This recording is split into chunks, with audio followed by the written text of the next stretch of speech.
Well, good evening, everybody. Welcome again, once again, to another episode of the Van Buren Variety Show. Certainly glad you're here. I am Bob Van Buren, your host. Just a reminder, I'm here every week, talk about a different topic with an individual guest. So glad you're here. And if you haven't subscribed already, make sure you hit that subscribe button. That way you'll get updates on future episodes and even some entertainment that might be coming up pretty soon. So again, welcome to the Van Buren Variety Show, and I hope you've had a great week so far. I certainly have. This Friday, I finally get what I've been waiting for the past few months. As I told you in episodes months before, finally going to get that implant in. That's why I don't smile a lot on this show, because, I want to make sure that I look really, really good. So this Friday, they've already got the little, the screw in. And so I finally get the mold in there, the crown, if you will. So next time you see me on this show, you'll probably see a good toothy smile, because I want to show it off, because I paid quite a bit for it. They don't come cheap, So anyway, glad you're here, and got a great topic tonight. And it's one that I'm very interested in as well. So I'll be learning tonight, as well as you, the audience. Have you ever thought about going into business for yourself, like a small business, an entrepreneur? Okay, once you get into that business, though, how do you avoid all the pitfalls? Because we've all seen it in every town across America, Canada, Europe. You see a brand new business go up, maybe a mom and pop store, and they're there maybe 3 or 4 months, and all of a sudden they're closed. The inventory is gone. There's a big for lease sign. Obviously, something went wrong. The wrong investment, the wrong business. Maybe not necessarily their fault, but maybe they weren't that educated. So how do you go into business for yourself? Or how does a business stay in business? By avoiding all the pitfalls that may be going into that business. So the guest I have tonight is an expert in this field, and I'm glad to have him on tonight. His name is David Barnett, and if you want more information about him after this show, there is his website, davidcbarnett.com. And without further ado, let me bring him on. Hey, Bob, how you doing? Very good, David. Ladies and gentlemen, this is David Barnett. He will be talking to us tonight about small businesses, maybe acquiring a small business, how to avoid pitfalls especially, and all the expertise that he has. I'm looking forward to it. So, David, welcome to the Van Buren Variety Show. Well, thank you very much. It's great to be here. Well, just kind of tell us about yourself first. How long have you been a mentor, and how long have you been an advisor and a small business author? Yeah, sure. I studied business in school, and when I got out of business, I actually started a career in advertising. Mm-hmm. And I used to work for a Yellow Page publisher. And that's where I really got to know about small and medium-sized businesses, because my job was to visit the owners and managers of everyday businesses that you see when you're driving around, and talk with them about the type of clients that they were looking for. And, asking them the question, who would you like to be on the other end of the phone when it rings, right? Because It was my job to help bring those people to the business and to help them grow and prosper. And so I did that for a few years, but of course, with the internet and everything, I realized that the days of the Yellow Pages were probably numbered.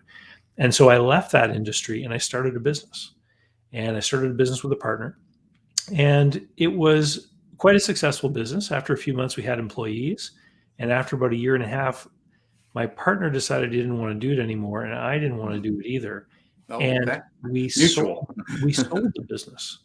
And that was the first time I'd been involved in any kind of transaction involving buying or selling a business. So I sold that business, and then I got into brokering commercial debt. So I used to help small businesses that were trying to grow to get loans, to get capital leases to acquire equipment, or operating leases on equipment, and also something called factoring facilities when we sell accounts receivable if we have them in a business. Sure. And so I did that for a while, and then the financial crisis of 08, 09 hit. Mm-hmm. And a lot of the people I was doing business with went under in that crisis, the lenders, that is. And so I realized I had to make a change. And so I realized that a lot of the people that I was talking to were actually trying to get money to buy businesses. Mm-hmm. And so I decided to get into business brokerage. And so a business broker is to businesses what a real estate agent is to houses. And Okay. so people who want to get out of their business, they call a business broker, they list it for sale. The broker prepares everything, does an evaluation to see what the business should sell for, then goes and finds a buyer. And it was a really fun business, Bob. It was really exciting.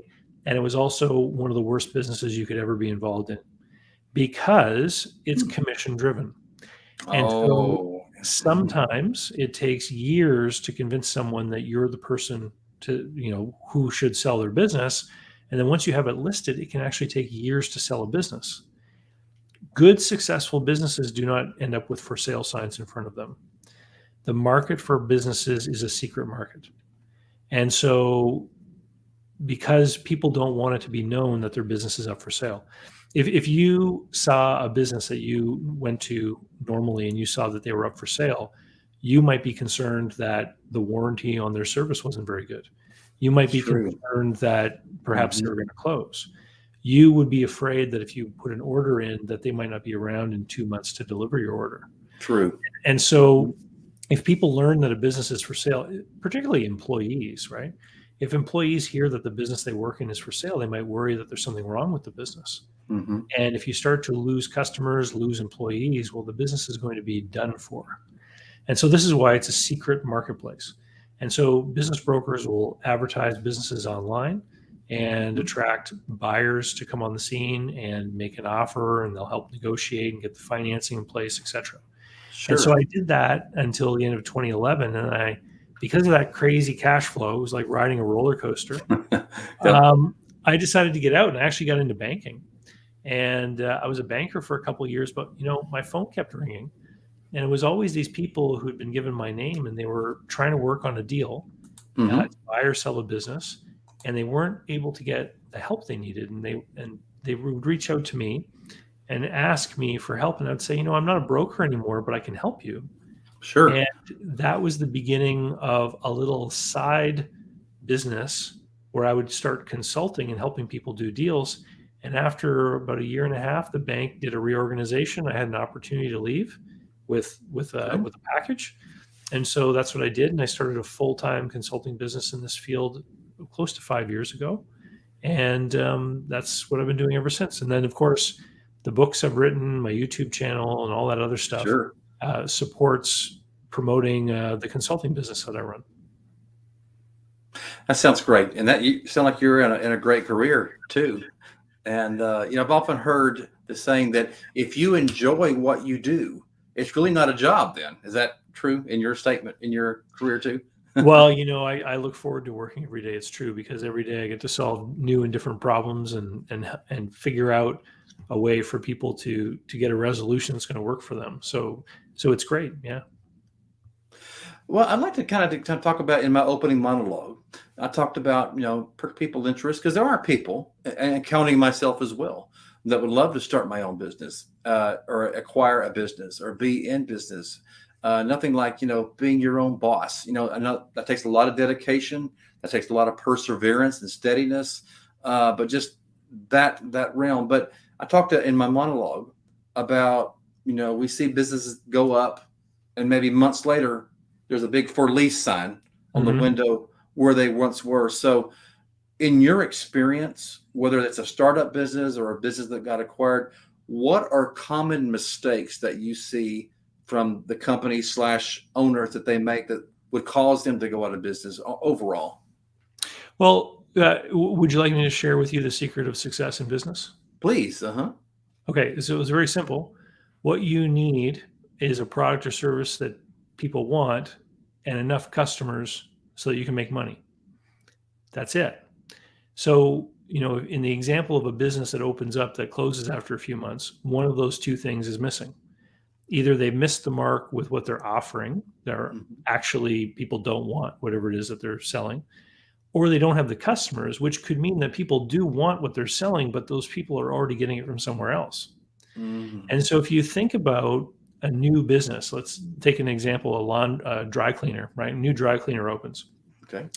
The people who need to have clothes dry cleaned, presumably were getting them dry cleaned before the new store opened. So Mm-hmm. these people are going to another business. So that new store owner has the challenge of attracting people to make them aware and convincing them to leave the place where presumably they're happy right now to try Mm-hmm. out the new place, right?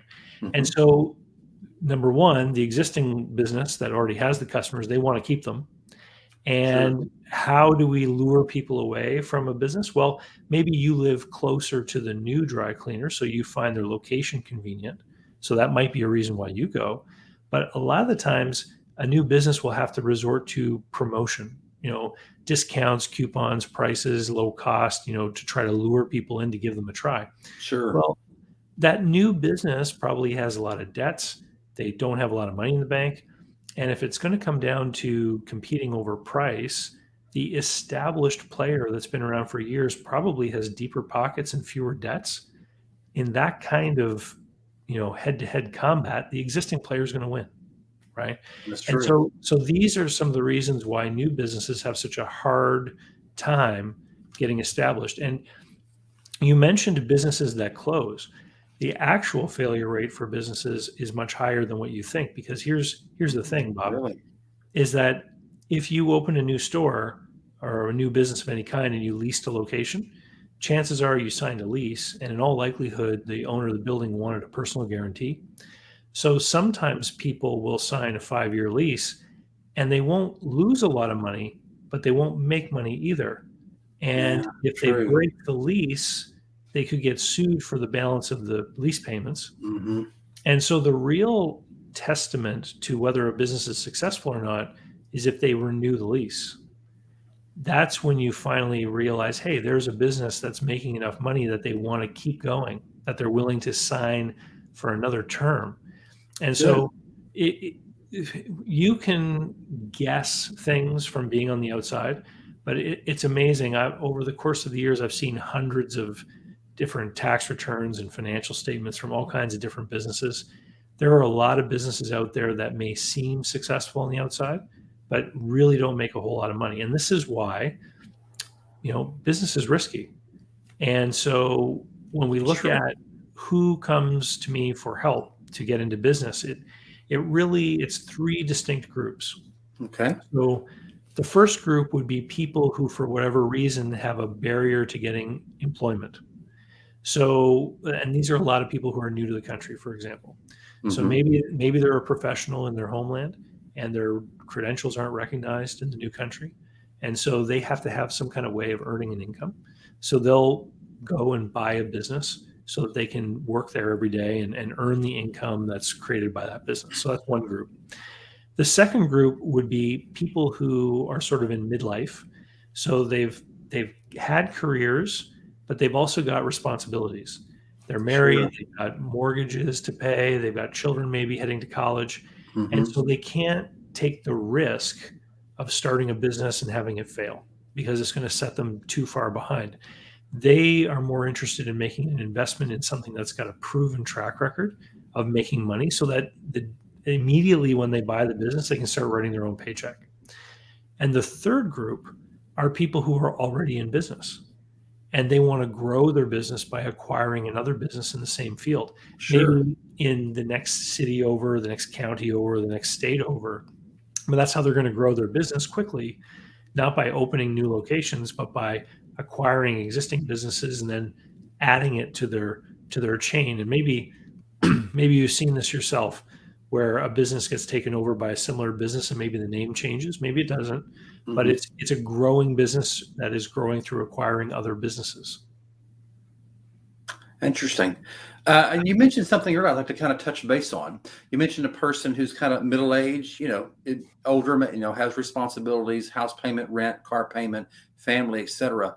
Uh, what would you recommend for that person? Did you have any kind of literature about that too?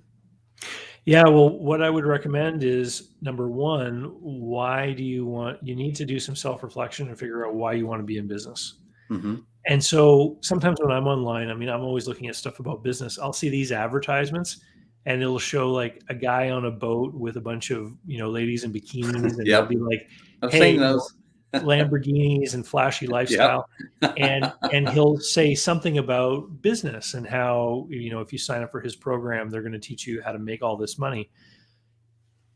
In that type of promotion, what they're trying to do is they're trying to appeal to avarice and greed. They're trying to make you think that if you get into something you don't quite understand, it's going to lead you to greater fortunes, right? Yeah. That's a trap. That's a trap. The people that work with me have an internally motivated desire to be in business. They've dreamed of having their own business. They maybe even have planned their own business. They've always been reading about business. They've had an interest in business. Sure. Whenever they've had a job, they're always asking questions, right? They want to learn more about how the business functions. They are interested and motivated to be in business. Something has been holding them back, or they would have started one maybe when they were younger, right? Sure. And so that internal motivation has to be there. And so if you already want to be in business, and then it's just a matter of the how. Sure. How do I work out these problems? How do I figure out how I get the down payment? How do I figure out how to make the banker happy to make me a loan, right? How do I do all these things? And when you start to go onto the internet asking those types of questions, that's when you're going to find real information.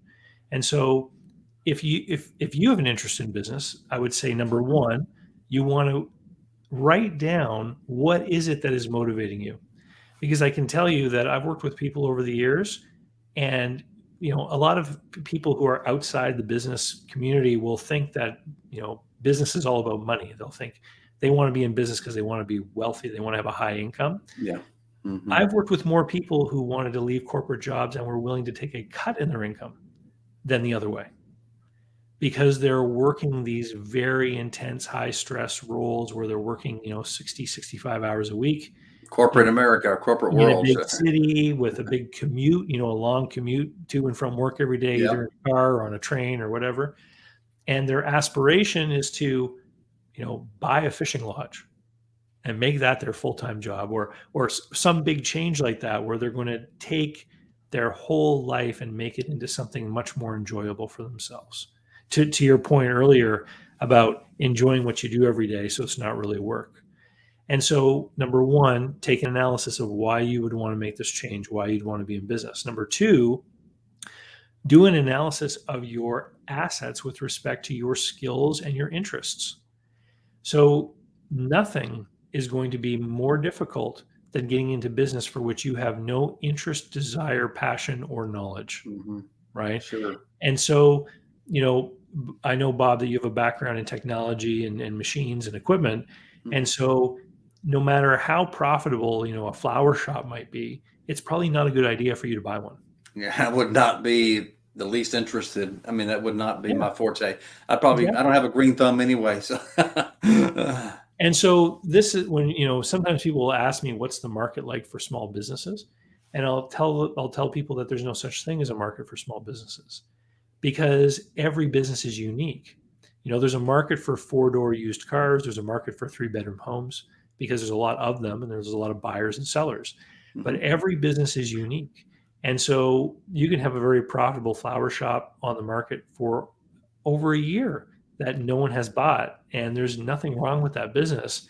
It's just that all of the buyers that have come along are not suited. They don't have the right aptitude, skills, interests to want to take over that business. And so the desire, understand that, do the analysis of your aptitudes and skills, and the aptitudes and skills are then going to inform the industry or the category of what kind of business you're going to be open to. And once, some people will say to me, I'm open to opportunities, and they'll go onto these online websites and they'll look at all the different businesses for sale and they'll see what attracts them. And I call that window shopping. And the problem with window shopping is that you can get distracted easily by different things. And every time you look at a new business in a new industry, you've got to learn about that industry. You've got to learn how that business works.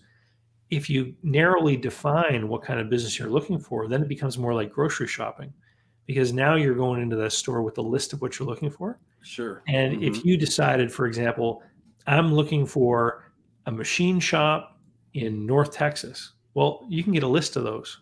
Sure. Right. And so all of a sudden, the big confusing world of what's out there becomes a very narrow market of opportunity that you can start to explore. Absolutely. And I'm kind of going to touch, kind of make sure that my audience knows the difference. You explained this to me before the show. So, what would you recommend as far as we've heard about starting your own business? I mean, from scratch. We've also heard about acquiring an existing business. So, which one is more attractive? Is there a certain age group that maybe would be more attractive, one or the other? So, kind of tell us the difference between or the starting a business versus acquiring. Yeah, sure. Well, so we've already talked about how acquiring a business is less risky because you're Hmm. already going to get the customers and everything in place. Sure. Hmm. Acquiring a business, though, requires capital. So you've got to have access to financial resources. You've got to have either, equity in your home or some savings or something like that to get the ball rolling. Even if you're going to go and borrow, further money from the bank, you need to have some money of your own. Starting a business, you can bootstrap a pretty simple business with not a whole lot of money.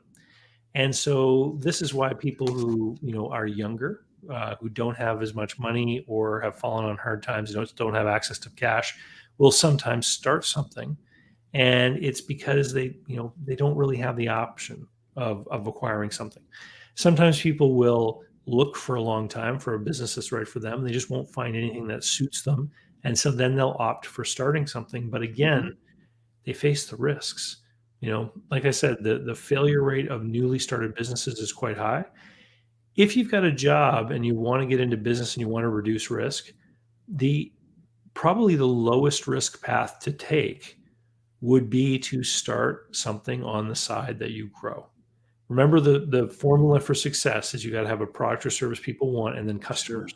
Hmm. So if you can start that small on the side while you go to a job, you can build that up to the point that you feel confident that you'll be able to make it into a full-time thing, even if you leave your job. Okay, great. A great explanation. And then kind of just let our audience know too. We talked about acquiring a business. Now we've also heard in the news, one company buys another, but it's Hmm. not really an acquisition. They're merging. Yeah. XYZ Corporation is now buying UVW Corporation. I mean, so can you kind of explain to my audience what's the difference between a company that acquires a business and a company that is merging? Yeah, sure. So basically, remember how I said one of my three groups of people that work with me a lot as buyers were people that already own businesses. Hmm. So when they buy another business, they are acquiring, but when they integrate that new business into their existing business, that is the merger. That's the And merger. so they're going to change things. They're going to streamline things. So, if one company in one town, so let's say a roofing contractor who puts shingles on roofs, they buy another one in that second town where they just bought the business, maybe there's someone who works in the office and does payroll and answers the phone. Well, they've got people in their original head office that can do payroll for both companies, Mhm. and they can have the phone number ring through to that first office, and they can have one person doing that. So in that instance, that company's going to see value in getting rid of some of those people, Sure. unfortunately. And they're going to be able to make more money with their newly acquired company after the merger. It's called synergies. The whole idea is that you can bring two businesses together and create efficiencies that's going to increase the overall profitability of the new combined entity. And what's interesting is that it doesn't always play out. Sometimes there's expected, synergies and new profitability that can be uncovered. But when you try to merge two different businesses that may have two different cultures and two different ways of doing things, you can often get, some friction. You can get things that don't Sure. quite work the way everyone expected to. I have had experiences where one business bought another, and in the acquired business, most of the people were paid a lower wage. Well, how long do you think it's going to be before the employees in this combined business start to understand that half of them earn more than the other half, right? Sure. So Hmm. in that instance, the company bought the new company, and then it had to increase the wages of the people in the business they bought so that they were kind of on the same level as their original employees. So those employees made out well.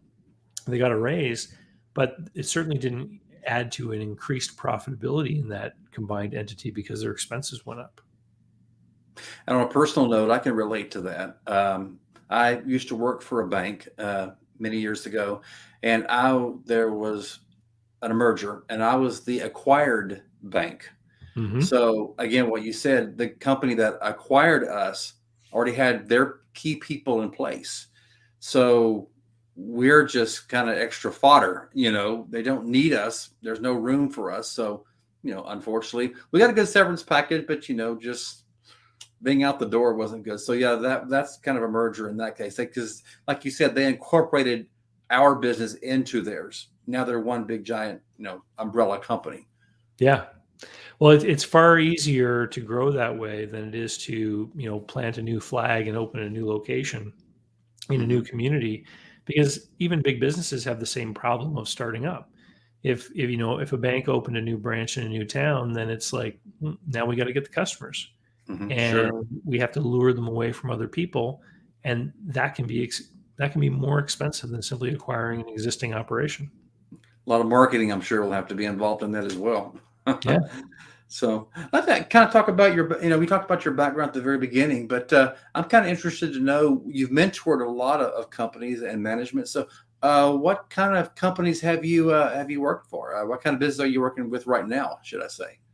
Oh, geez. It's funny. I got a list right here. So I'd love to hear it. right now, I'm working with a truck stop. I'm working with a daycare. I'm working with a construction company Wow. that does refit and renovation of old industrial buildings to turn them into residential properties. I'm working with a company that does tool and equipment rental. Wow. We got someone in the fish canning business and power equipment business. I've got a restaurant, woodworking business, and a carpet and tile laying business. Wow, So very versatile. these are just files that are active right now. I keep track of them on a whiteboard here beside my desk. But over the course of time, I've worked on hundreds and hundreds of files. And the way that people find me is typically on YouTube, or they'll go on Amazon and they'll search one of the topics that I've written a book about. And this is what I was getting at before when I talked about the how. So when somebody types in a question like, how do I get financing to buy a business or something, in all likelihood, they're going to come up with one of my videos that I put out. I've been putting out videos since 2014. And so if you go looking for specific information about the how of doing something, you're going to find it. Earlier tonight, I was on YouTube watching a video from a gentleman about how to fix a zipper on a bag, right? And we've probably all gone to YouTube to find something, to do something, right? I Everything. everything. I mean, Yeah. me personally, I went on there. I remember at one time to learn how to lay some tile to fix a broken fireplace hearth that I had at a house that I owned, and everything is on there. But the traps that are out there are there too. Like, as I said, there's scammers everywhere. You have to be careful. Let's talk kind of about your mentoring. Yeah, you named a lot of the companies that you are helping out and giving advice to, and giving your expertise on. Do you do like conferences? Do you do one-on-one? And like, do you go to different places for conferences? Do they come to you, or how does that work out? Yeah, sure. So I have a series of workshops that I put together. So I have a day-long session on buying businesses. I got a half-day session on how to prepare your business to sell. And so sometimes what will happen is I'll be invited by organizations like chambers of commerce or government development offices, places like this, to go and talk with people. Before the pandemic, that used to happen quite a lot. Nowadays, I'm being invited to come and speak to groups over Zoom, in a virtual environment. But I've also got a lot of those programs turned into online courses, so that when individual people want to learn a little bit more about something, but they don't want to necessarily pay to engage me for one-on-one, they can do the online course, and it's a lot more cost effective. I also have a group coaching program for people that want to buy a business.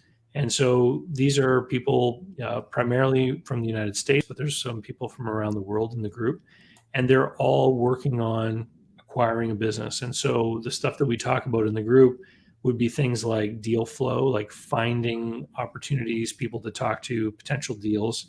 negotiating with those people, working on figuring out what those businesses are likely worth, what kind of offer would be reasonable, and then the back and forth of the negotiation. Most people have experienced something like buying a car or buying a house. Buying a business can be very different from both of those things. I'm sure. The buyer is looking at it from the point of view of being an investor, and they're interested in acquiring a cash flow. They want to secure an income for themselves, right? The seller is looking at it often with the same kind of emotional point of view that they might look at a family homestead. They've lived there, or they've owned this business for years and years and years. It's become a part of their identity, and to them, it's worth something which may not relate to the actual performance of the business. And so sometimes you have people who want to sell a business and they think it's worth a lot more than it really is. And it doesn't happen overnight. I've had instances where buyers and sellers have talked with each other 4 or 5 times over the course of a year before a deal actually was arrived at that both parties could live with. Oh, wow. And, there's a joke in the business, can you guess what that person wants for their business? And the answer is $1 million.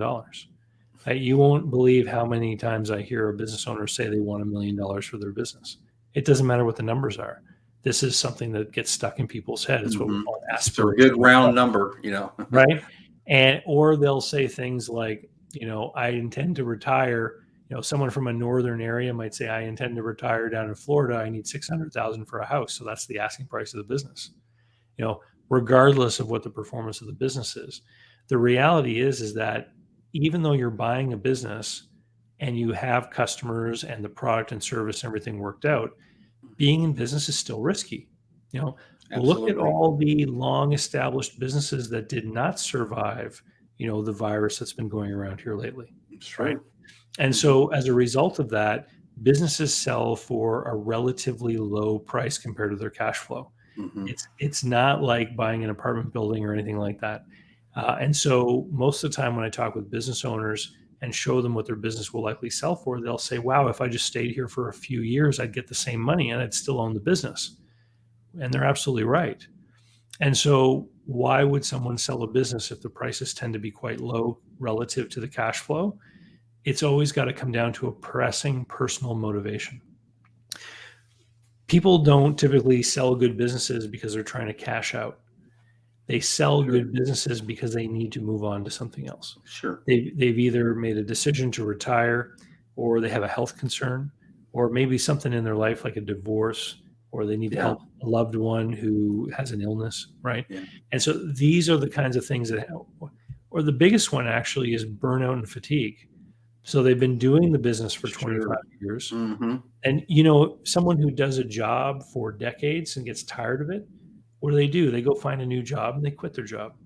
But when you own the business and a good deal of your family's wealth is tied up in the business, you don't just walk away from it. So a lot of the times those types of sellers will want to sell a business so that they can unlock some of that value to go on and do something else. Usually it's to get into some other kind of business. Their interests may have changed over the course of time. And so, So does that answer your question, Bob? I know I kind of wandering pathway. No, I mean, I'm loving all the information that you got. And ladies and gentlemen, in addition, like I said at my very beginning, David has written countless books that are just full a wealth of information. And David, I'd like to bring some of the covers up. You can kind of give us a synopsis of what it's about. And then after we do that, I definitely want to know when people are interested, how they can order these books from you. Yeah, for sure. I'm one of them. So let's just kind of go down the list, kind of give us a synopsis, some of the books that you've written. Okay, so this one is 21 Stupid Things People Do When Trying to Buy a Business. What I did is everyone loves lists, right? Sure, me too. So I sat down and I knew that I wanted to make a straightforward book about some of the most common mistakes people make when they try to buy a business. And so I sat down and I wrote a list of 21.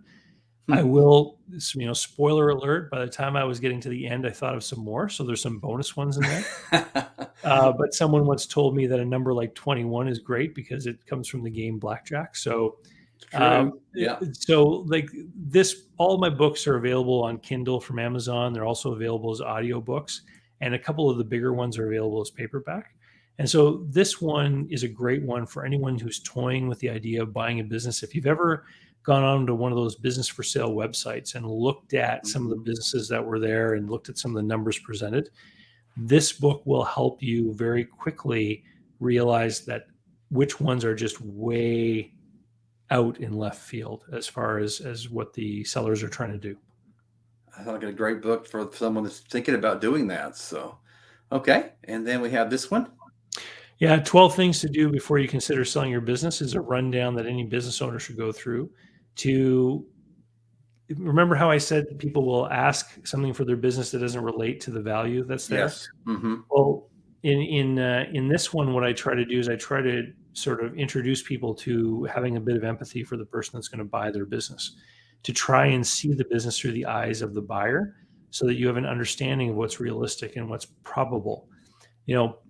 People will hang their hat on these statistically outlying events, the what's possible, and there's all kinds of catchy slogans about, achieving what's possible. But the fact of the matter is the vast majority of things get done based on what is probable. And so this is some of the stuff that I try to introduce in this book, is how a buyer is going to look at your business and what are the simple dozen things that you can do to help and make the experience more pleasant for yourself and for that buyer when they come looking at what you have for sale. Wow. That sounds like a must read for sure if you're thinking about selling, for sure. Yeah. Okay. And then here's another one.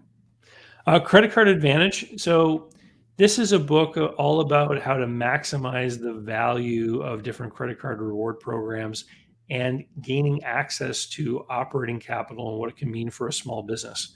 So this is for a business owner to learn how to do certain tips and tricks within their business to enhance their lifestyle as a business owner and gain certain financial advantages in their business. It's not about how to finance buying a business on a credit card. It's about how to use it as a tool within the bounds of the terms and conditions of the card in order to maximize the goodies that can come from that. I might be one of those people because I have a credit card, but I know there's rewards, but I hate to say it, I'm kind of don't know what those rewards are. Maybe I need to check into that. Okay. And then we have this one. Yeah. So Franchise Warnings is an interesting book. This was my third book. And over the course of the years, some of the businesses I've helped people buy and sell have been franchises. And if you go looking on Amazon and you type the word franchise, you will find like 100 books on how to choose the right franchise. You won't find any except this one on the potential pitfalls and dangers of the franchise business model. And what happened with me is I kept doing these deals and I kept running into these problems where people were losing out, being taken advantage of, building up really great businesses only to find out that they really didn't have the degree of ownership or control that they thought. It's interesting. On one of my recent videos, I actually got a comment from a gentleman in Texas who was saying that his family had owned a franchise dealership for a certain kind of equipment for 30 years. And all around them, the different territories were being bought up by these big outfits that were buying multiple locations. And they had a successful business for 30 years. And when their franchise agreement came up for renewal, the company chose not to renew it. Oh, no. And so their entire business was based upon being able to carry this brand of equipment. And it was taken away from them. It's gone. And just like that, what they thought they had, they actually didn't have. And so Franchise Warnings is not an anti-franchise book. It just explains some of the things that you need to understand and get your head around, some of the questions you need to ask before you sign on to a franchise agreement. Because really, when you are a franchisee, you are putting yourself in a position to be subordinated to the will of another organization, which is the franchisor. The local McDonald's can't put bologna sandwiches on the menu. They are limited in what they can do, and they have to follow a certain set of rules. And that often is to the advantage of everyone involved. That McDonald's people do very well, but not every franchise is as good as McDonald's. That's true. That's true. So yeah, that's a wealth of information right there in itself too, and that kind of burst the bubble. I mean, I've heard it and I don't believe it, but I'm sure other people have thought, well, you go into franchise. I mean, it's guaranteed successful, not necessarily. You No, no, know, not at all. Not at all. so okay, so how about this one here? How to borrow money from your business broker. So this is one for someone who's working on doing a deal, and it basically explains how you can find some of the money that you might need to do a deal through working out a deal with a broker representing a business for sale. So this is it's a special report. It's short, but it explains, sometimes up to 10% of your financing could come by using a tactic like this. And so Really? it's Oh, I a didn't know that. valuable tool to have in your tool belt if you're buying a business. Okay, wow. How about this one? Okay, so the 12 things to do before you Yes. consider selling your business. So this is the much more in-depth book about what the process is actually like. So the first half of this book is understanding whether or not you should be really using a business broker or not. And if you should be using a business broker, how to find a qualified one. In the world of business brokerage, the commission rates tend to be much higher than, for example, in real estate. Real estate Okay. agents, I don't know, what does it go for around you? Like 4% or something like that? Mhm. Yeah. Right.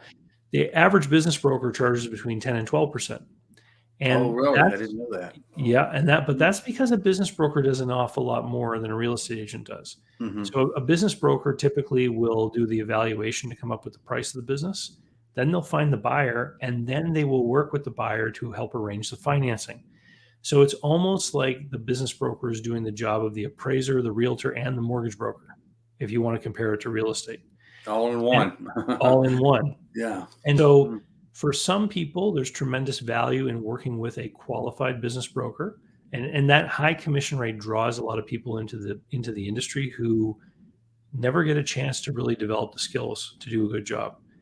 And so the first half of the book helps you figure out who is qualified and who is not. The second half of the book basically takes you step by step through what to do if you do not want to use a business broker and how you can get certain parts of the job done by using different consultants and contractors and other helpers to help you along the way to do the things that you're not qualified to do on your own. Let me ask you this: is it more risky though to not use a business broker? Do you recommend using one? It depends on the type of business that you have, the size of business that you have, and the industry that you're in and the market that you're in. So if you are in the kind of business where a lot of people could potentially run your business, like if you own a convenience store in a big city, Mm-hmm. you want to use a broker because they're going to be able to get a lot of buyers to competitively bid up the value of that business. If you're in a more highly specialized kind of business where in all likelihood the buyer is going to be someone else already in your industry and you could probably identify who those people likely are, then the value proposition of the business broker starts to come into question. If your business is big enough and it requires all of your attention all day long to maximize the cash flow of the business, then maybe a business broker is worth having so I that see. you don't get distracted through the process. And these are some of the questions that I go through in the book to help people figure out if it really makes sense to use a broker or try to do it on their own. I I see. will tell you 80% of small businesses change hands without any kind of intermediary. Oh, okay. So the I didn't know vast that. majority of businesses are sold without a broker. And so really it depends because we're talking about, in that figure, you've got businesses being passed from parent to child. You've got businesses, being transferred between two people who know each other for a long time. Like a lot of the times people in an industry will go to an industry trade event, a big conference or trade show or something, and they'll meet someone in the next state over, and that person ends up becoming the buyer of their business. And they're able to find that person without using a broker. I see. We got a couple more books, but I have a comment from our live audience, and it's kind of more of a question, but a comment, and I'll see what your opinion is. Sure. Doris wrote, "I know when you own a franchise, like with anything, save your money. People live way beyond their means. Do you see that a lot in your business where people maybe they don't really they're if I can use the word frugal with their money? Is Well, that a true when statement? you buy into a franchise, the value proposition that they have for you is that they're going to take care of some of the headaches of being in business. So if you think about, a restaurant franchise near you, we've got them all around us. Maybe they have seasonal specials, different times of the year. There's Mhm. promotions and things. Well, the owner of that franchise doesn't have to do anything. They don't have to worry about any of those details. Mhm. New posters are sent to them at the beginning of the month. Someone puts an ad on television for that special feature. They automatically order the things that they're going to need in the kitchen to prepare that Sure. food. It's all just taken care of for them, and they can focus on the day-to-day operations of what's going on in that restaurant. So in some cases, there's tremendous value. When I was a business broker, I had a franchised business broker office. So I've been a franchisee. Mhm. The franchise used the size of our network to negotiate better deals with the different business for sale websites that are out there. Mhm. And so I was able to advertise businesses for sale on several different of these websites. And what it cost me was far less than what it would cost an independent office because Oh, they would have really? been paying more. Mhm. So in my situation, I was saving money by being part of that bigger team. It's not necessarily the same in every scenario. And that's why I wrote the book. I talk in the book about Sure. these kinds of things, what you need to look for.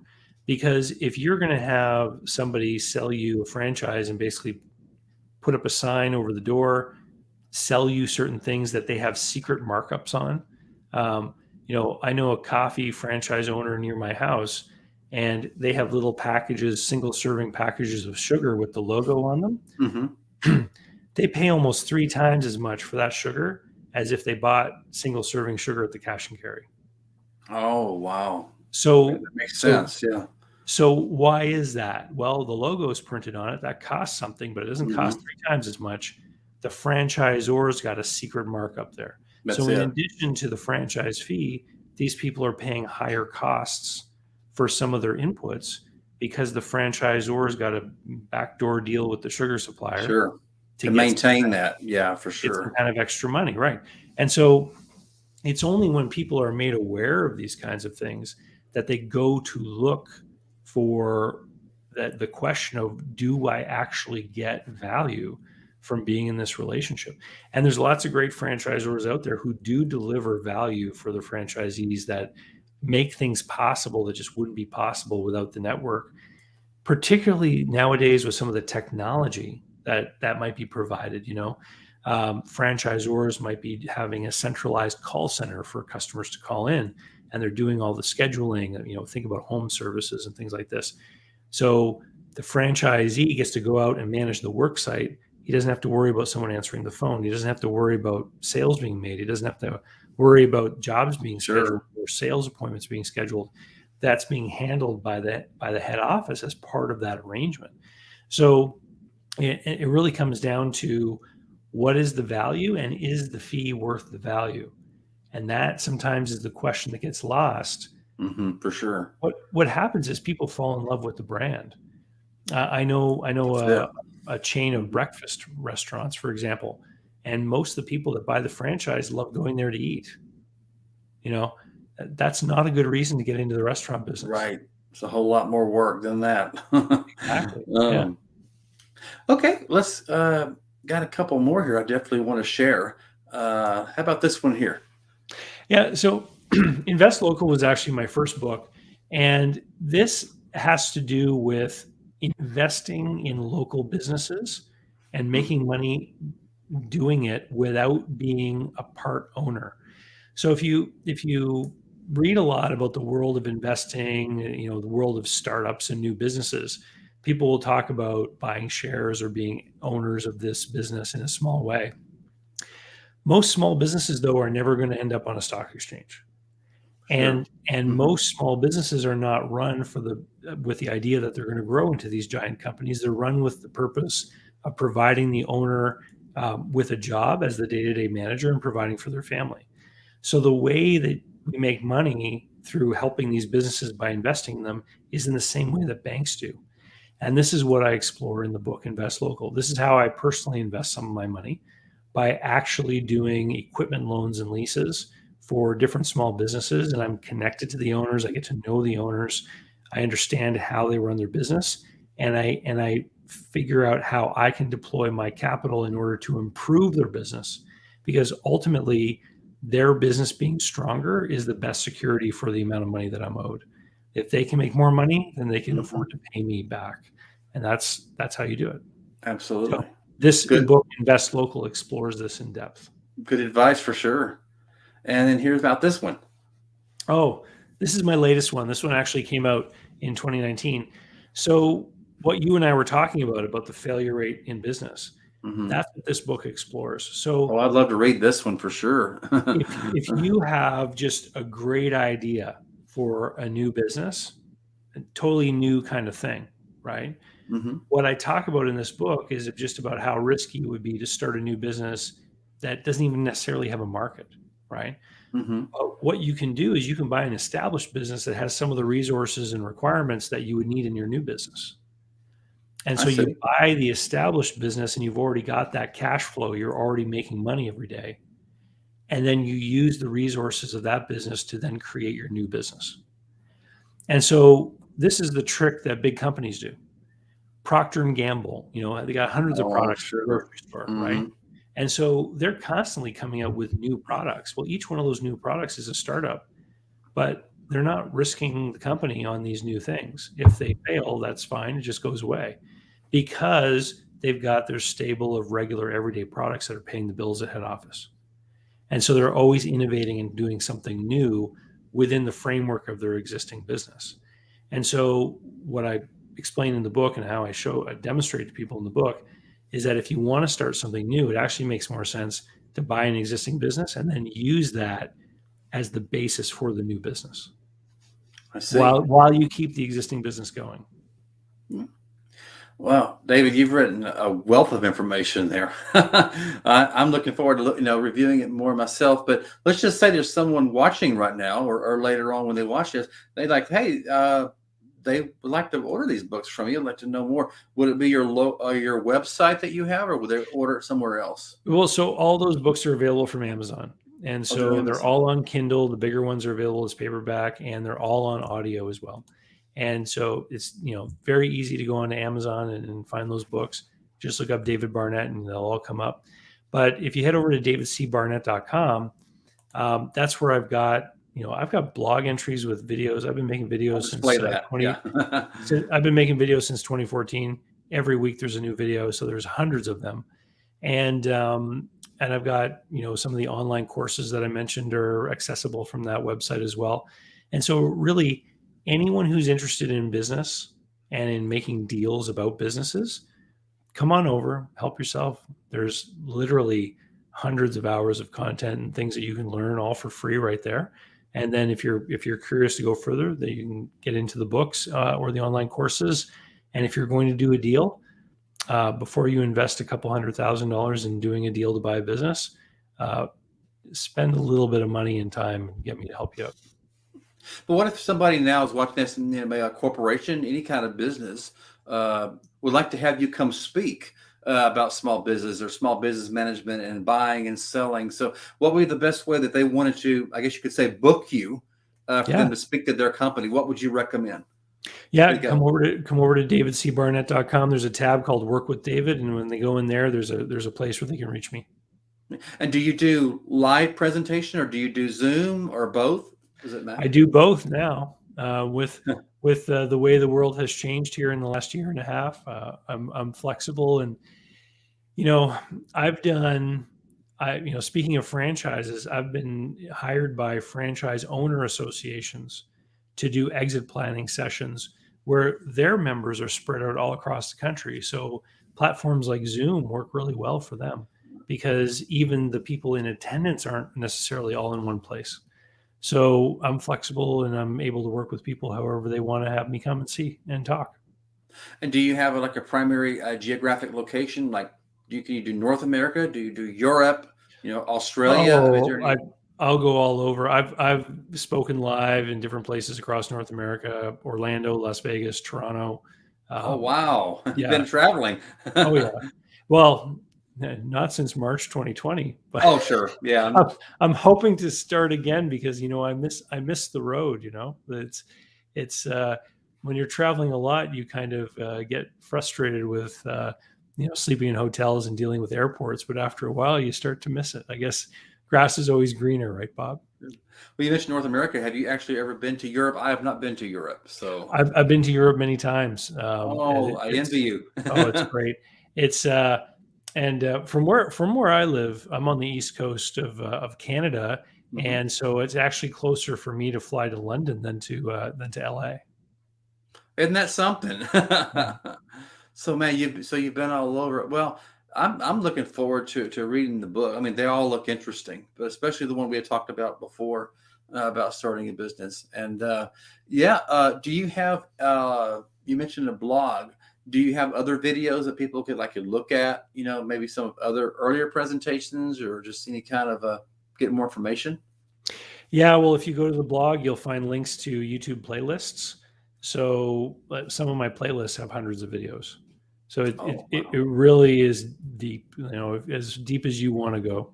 Okay. Hey, I think this would be a great thing for anybody, to get more information, especially if they want their business to succeed. I mean, no one goes into business for it just to fail, and just get more information and stay firm. And of course, like you said, it takes the mindset too. Yeah. Well, the area of conversation on my YouTube channel is buying, selling, financing, and managing small and Hmm. medium-sized businesses. And I do get questions fielded from all those different categories. Every week, my video is in response to someone's comment or question. And so it really is driven by my audience. And so it's great because if one person asked the question, a lot of other people are probably interested or would have the same question too. And so that's what has allowed me to make engaging content because it's actually stuff that people want to know, not just what I think people want to know. Sure. Well, it sounds very intriguing. It sounds like you've helped a lot of people, a lot of corporations. It sounds like I've seen your resume that you had, and it's very impressive. So I appreciate what you're doing, David, and would like to just remind my audience again. I want to bring his website up. If you want more information about his books, and best of all, if you're a company, industry somewhere, and you would love to have David speak, this is the place to do it. Go to davidcbarnett.com.